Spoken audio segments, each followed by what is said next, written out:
ஒரு மகிழ்ச்சியான செய்தி. இதயம் நல்லெண்ணெயின் விலை லிட்டருக்கு ரூபாய் 105 குறைஞ்சிருக்கு.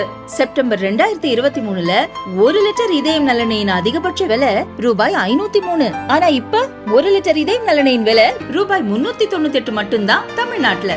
அப்ப இனிமே எல்லாரும் இதயம் நல்லெண்ணெய் வாங்கலாம் இல்ல? அதிமுகவின் வளர்ச்சி பணிகளை துரிதப்படுத்துவது, 2026 சட்டமன்ற பொது தேர்தல் பணிகளை எவ்வாறு மேற்கொள்வது என்பது குறித்து அக்கட்சியின் பொதுச் செயலாளர் EPS விரிவாக காணொளி காட்சி மூலமாக ஆலோசனைகள் வழங்கினார்.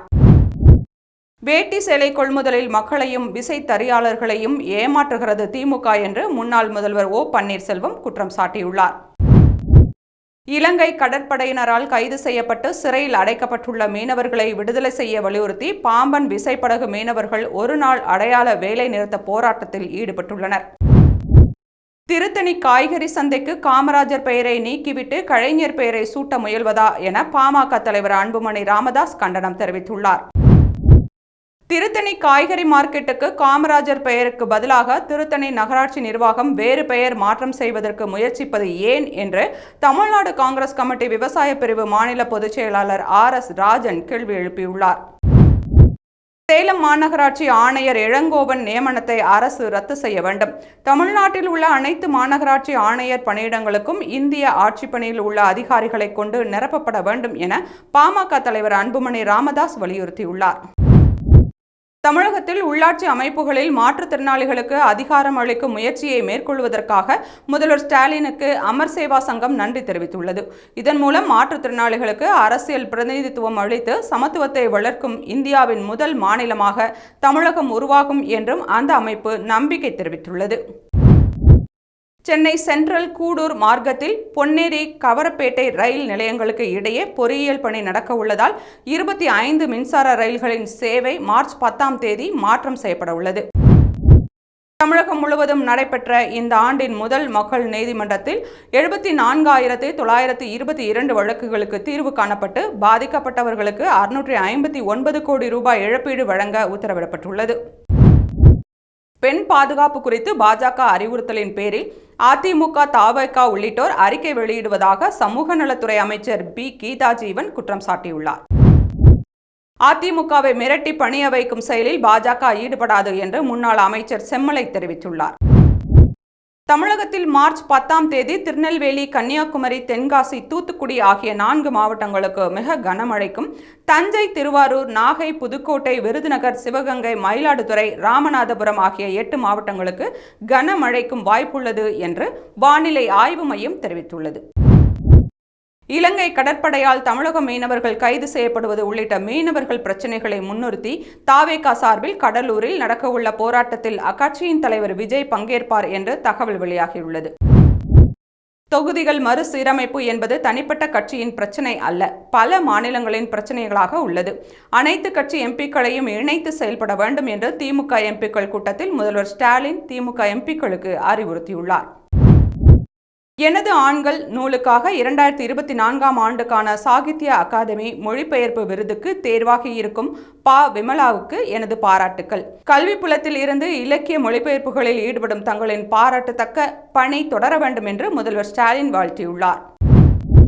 போக்குவரத்திற்கு இடையூறாக சாலையோரம் நிறுத்தி வைக்கப்பட்டிருந்த 973 வாகனங்களை பறிமுதல் செய்த போலீசார் அவற்றை ஏலம் விட அறிவிப்பு வெளியிட்டுள்ளனர். ஒவ்வொரு நாளும் மகளிர் தினத்தை கொண்டாடும் அரசு திமுக அரசு என்று அமைச்சர் அன்பில் மகேஷ் தெரிவித்துள்ளார். தமிழ்நாடு பெரியார் பூமி என்பதால் ஹிந்தி, சமஸ்கிருத திணிப்பு எடுபடாது. எல்லா மொழிகளையும் மதிக்க வேண்டும் என்ற எண்ணம் உடைய மாநிலம் தமிழ்நாடு என்று உயர்கல்வித்துறை அமைச்சர் கோவி செழியன் தெரிவித்துள்ளார். திமுக ஆட்சி பொறுப்பேற்ற பிறகு 74 கோடி ரூபாயில் புதிதாக 114 கோவில்களுக்கான தேர்கள் உருவாக்கப்பட்டுள்ளது என்று அமைச்சர் சேகர் பாபு தெரிவித்துள்ளார். கோவை தனியார் பள்ளியில் 21 குழந்தைகளுக்கு பொண்ணுக்கு வீங்கி வைரஸ் பாதிப்பு ஏற்பட்டுள்ளதால் பள்ளிக்கு 12ஆம் தேதி வரை விடுமுறை அறிவித்துள்ளனர். பிற மாணவர்களுக்கு பரவுவதை தடுக்கும் வகையில் பள்ளி நிர்வாகமே மார்ச் 12 வரை விடுமுறை அறிவித்துள்ளது. கன்னியாகுமரி மாவட்டத்தில் 25 இடங்களில் பறவைகள் கணக்கெடுக்கும் பணி தொடங்கியது. சுசீந்திரம், தேரூர், அச்சன்குளம் உள்ளிட்ட 25 இடங்களில் பறவைகள் கணக்கெடுக்கும் பணியில் 90 பேர் ஈடுபட்டுள்ளனர். பெண்கள் வேலை செய்யக்கூடிய இடங்களில் கூட பாலியல் ரீதியான பிரச்சனைகள் உள்ளது. பிரச்சனை நடக்கக்கூடிய இடத்தில் சட்டத்தால் தவறு சரியாகி விடாது. எண்ணங்கள் மாற வேண்டும் என்று நீதிபதி மஞ்சுளா தெரிவித்துள்ளார். பூத் கமிட்டி அமைத்து அதன் பட்டியலை விரைவாக தலைமைக்கு அனுப்ப வேண்டும் என மாவட்ட நிர்வாகிகளுக்கு அதிமுக பொதுச் செயலாளர் எடப்பாடி பழனிசாமி அறிவுறுத்தியுள்ளார். பாஜகவின் இந்துத்துவ கொள்கையால் தான் நாடு முழுவதும் பெண்களுக்கு பாதுகாப்பு இல்லை என்று சிபிஎம் மாநில செயலாளர் சண்முகம் குற்றம் சாட்டியுள்ளார். மொழி பிரச்சினை சர்ச்சைகளுக்கு மத்தியில் அந்த காலத்தில் சமஸ்கிருதம் மட்டுமே இருந்தது என்றும் வேறு மொழிகள் இல்லை எனவும் ராஜஸ்தான் ஆளுநர் பேசிய பேச்சு சர்ச்சையை ஏற்படுத்தியுள்ளது. அரசு ஊழியர்கள் 6 குழந்தைகளை பெற்றுக்கொண்டாலும் மகப்பேறு விடுமுறை 6 மாதம் வழங்கப்படும் என்று ஆந்திர மாநில முதல்வர் சந்திரபாபு நாயுடு அறிவித்துள்ளார். அமெரிக்க அதிபர் ட்ரம்ப் கூறியது போல இந்தியா வரியை குறைத்துக் கொள்ள ஒப்புக்கொண்டுள்ளதா என கேள்வி எழுப்பியுள்ள காங்கிரஸ், சொந்த நாட்டில் சிங்கம் போல் கர்ஜிக்கும் பிரதமர் மோடி அமெரிக்காவை பார்த்து ஏன் பயப்படுகிறார் என்று கேள்வி எழுப்பியுள்ளது. பிரதமர் மோடி 11 ஆண்டுகளில் 11 மிகப்பெரிய பொய்களை கூறி மக்களை ஏமாற்றியுள்ளார் என்று காங்கிரசின் தேசிய தலைவர் மல்லிகார்ஜுன கார்கே குற்றம் சாட்டியுள்ளார். சபரிமலையில் வரும் 14ஆம் தேதி முதல் 18ஆம் படி ஏறியவுடன் ஐயப்பனை தரிசிக்கும் வகையில் புதிய வசதி ஏற்படுத்தப்படுகிறது. இதற்கான பணிகள் இறுதிக்கட்டத்தை அடைந்துள்ளன. சபரிமலை ஐயப்பன் கோவிலில் இப்போது பக்தர்கள் 18ஆம் படி ஏறிய பின்னர் பக்தர்கள் சில வினாடிகள் மட்டுமே ஐயப்பனை தரிசிக்க முடிந்தது. ஐயப்பனை சற்று கூடுதல் நேரம் தரிசிக்க உரிய நடவடிக்கைகள் மேற்கொள்ள வேண்டும் என்று பெரும்பாலான பக்தர்கள் திருவிதாங்கூர் தேவசம் போர்டுக்கு கோரிக்கை விடுத்திருந்தனர். ஜார்க்கண்டின் ஹசாரிபாக் மாவட்டத்தில் என்டிபிசி கொரத்தேரி நிலக்கரி சுரங்க திட்டத்தின் துணை பொது மேலாளராக குமார் கௌரவ் நியமிக்கப்பட்டுள்ளார். கடம்காம்டக் காவல் நிலைய எல்லைக்குட்பட்ட பாதா சவுக் அருகே வீட்டிலிருந்து நிலக்கரி சுரங்கத்திற்கு சென்ற குமார் கௌரவை அடையாளம் தெரியாத மர்ம நபர்கள் துப்பாக்கியால் சுட்டுக் கொன்றனர். மணிப்பூரில் போராட்டக்காரர்கள் நடத்திய முழு அடைப்பு போராட்டத்தால் குக்கி இன மக்கள் வாழும் பகுதிகளில் ஞாயிற்றுக்கிழமை இயல்பு வாழ்க்கை பாதிக்கப்பட்டது. பாதுகாப்பு படையினர் அடக்குமுறையில் ஈடுபடுவதாக குற்றம் சாட்டி குக்கி இன குழுக்கள் அழைப்பு விடுத்திருந்த காலவரையற்ற முழு அடைப்பு போராட்டத்தின் பகுதியாக இந்த போராட்டம் நடந்தது. குடியரசு துணைத் தலைவர் ஜக்தீப் தன்கரின் உடல் நலன் குறித்து மருத்துவமனைக்கு நேரில் சென்று விசாரித்த பிரதமர் மோடி அவர் விரைவில் குணமடைய பிரார்த்திப்பதாக தெரிவித்துள்ளார். அமெரிக்க அதிபர் டொனால்ட் ட்ரம்ப் வரி விதிப்பு பற்றி உலகமே பேசும்படி செய்துவிட்டார் என்று காங்கிரஸ் மூத்த தலைவர் ஜெயராம் ரமேஷ் விமர்சித்துள்ளார். அமெரிக்காவின் கலிபோர்னியாவில் உள்ள ஒரு இந்து கோவிலில் நடந்த நாச வேலைக்கு இந்தியா தனது கடுமையான கண்டனத்தை தெரிவித்துள்ளது. மேலும் இதற்கு காரணமானவர்களுக்கு எதிராக சட்டப்படி நடவடிக்கை எடுக்க வேண்டும் என்று வலியுறுத்தியுள்ளது. விலங்குகளை பாதுகாப்பதிலும் பூமியின் நிலைத்தன்மைக்கு பங்களிப்பதிலும் இந்தியா எப்போதும் முன்னணியில் இருக்கும் என்று பிரதமர் நரேந்திர மோடி தெரிவித்துள்ளார். தமிழகத்தில் அமுல் நிறுவனம் நிலையான வளர்ச்சி அடைந்து வருவதாக அந்நிறுவனத்தின் மேலாண் இயக்குனர் அமித் வியாஸ் கூறினார். திண்டுக்கல் மாவட்டம் வத்தலகுண்டு அருகே கோம்பைப்பட்டியில் நாட்டு வெடி வெடித்து பாலமுருகன் என்பவர் உயிரிழந்தார். கடையின் மாடியில் பதுக்கி வைத்திருந்த நாட்டு வெடியை வேறு இடத்திற்கு மாற்றிய போது வெடித்து சிதறியது.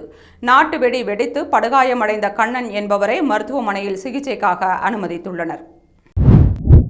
கேரள உயர்நீதிமன்றம் திருமண விழாக்கள் மற்றும் பொது விழாக்களில் பிளாஸ்டிக் தண்ணீர் பாட்டில்களை பயன்படுத்தக்கூடாது என்று உத்தரவிட்டுள்ளது. பகுதி நேர ஆசிரியர்களை பணி நிரந்தரம் செய்தால் முதல்வருக்கு பாராட்டு விழா நடத்த இருப்பதாக பகுதி நேர ஆசிரியர்கள் கூட்டமைப்பு தெரிவித்துள்ளது. தொழிலதிபர் முகேஷ் அம்பானி தலைமையிலான ரிலையன்ஸ் இண்டஸ்ட்ரீஸ் நிறுவனம் ஜியோ டிஜிட்டல் காயினை சமீபத்தில் அறிமுகம் செய்தது. பயனாளர்கள் இந்திய செல்போன் எண்ணை பயன்படுத்தி வெவ்வேறு செல்போன் அல்லது இணையதள செயலி மூலம் ஜியோ காயினை வாங்கி பயனடையலாம். மத்திய கிழக்கு நாடான சிரியாவில் அந்த நாட்டின் பாதுகாப்பு படையினர் மற்றும் முன்னாள் அதிபர் ஆசாத் ஆதரவாளர்கள் இடையே ஏற்பட்ட கடும் மோதலில் 2 தினங்களில் மட்டும் பொதுமக்கள் உட்பட 1000க்கும் மேற்பட்டோர் உயிரிழந்துள்ளனர். உக்ரைனின் கிழக்கு பகுதியான டொனாடெக்ஸ் பிராந்தியத்தில் உள்ள டெப்ரோஃபில்லாவில் ரஷ்ய படைகள் இரவு முழுவதும் நடத்திய தாக்குதலில் 14 பேர் கொல்லப்பட்டனர். 30க்கும் மேற்பட்டோர் காயமடைந்தனர். கனடாவில் கேளிக்கை விடுதியில் நடந்த துப்பாக்கிச் சூட்டில் 12 பேர் காயமடைந்தனர். காயமடைந்த 12 பேர் மீட்டு மருத்துவமனையில் அனுமதித்தனர். மேலும் தப்பிச் சென்ற குற்றவாளியை போலீசார் தேடி வருகின்றனர். மொழி வேண்டாம் என்று சொல்வதே அரசியல்தான். எந்த மொழி படிக்க வேண்டும் என்பதை மாணவர்கள் மத்தியில் விட்டுவிட வேண்டும் என மகாராஷ்டிரா ஆளுநர் CP ராதாகிருஷ்ணன் தெரிவித்துள்ளார். குடியாத்தம் அருகே கோவிலில் சாமி கும்பிட்டவர்கள் மீது தேனீக்கள் கொட்டியதில் ஒருவர் உயிரிழந்தார். கற்பூரம் ஏற்றிய போது அருகில் இருந்த அரச மரத்தடியில் இருந்த தேன்கூடு கலைந்தது. தேனீக்கள் கொட்டியதில் 6 பெண்கள் உட்பட 12 பேர் காயமடைந்துள்ளனர். பெருந்துறையில் இருந்து உதகை வழியாக கூடலூர் சென்ற வேன் கட்டுப்பாட்டை இழந்து பள்ளத்தில் விழுந்ததில் 22 பேர் காயமடைந்துள்ளனர். வேனில் சிக்கியவர்களை கயிறு மூலம் மீட்டு தீயணைப்பு துறையினர் மருத்துவமனைக்கு அனுப்பி வைத்தனர். சட்டவிரோத நடவடிக்கைகளில் ஈடுபடும் அரசு தன்னார்வ ஊழியர்களுக்கு இனி மாணவர் கடன் சலுகை வழங்கப்படாது என அமெரிக்க அதிபர் டிரம்ப் நிர்வாக உத்தரவில் கையெழுத்திட்டார்.